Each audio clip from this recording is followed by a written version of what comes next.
একটা গরু আর তার দাদা রাস্তা দিয়ে হেঁটে হেঁটে বাজারে যাচ্ছিল আম বিক্রি করতে। হঠাৎ এক ট্রাক এসে তাদের ধাক্কা দিয়ে পালিয়ে যায়।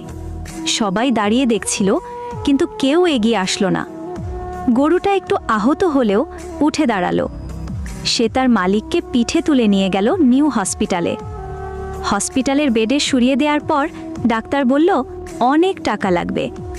গরুটা কাঁদল না। সে একটা বাটি হাতে নিয়ে রাস্তায় বের হলো।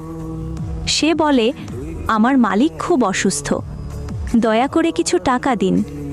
লোকজন অবাক হয়ে গরুটার কথা শুনল। গরুটা অনেক টাকা তুলল।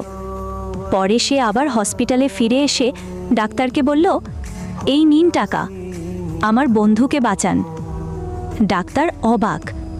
শেষে গরুটা হসপিটালের বাইরে একা বসে কাঁদতে লাগলো। আমি এত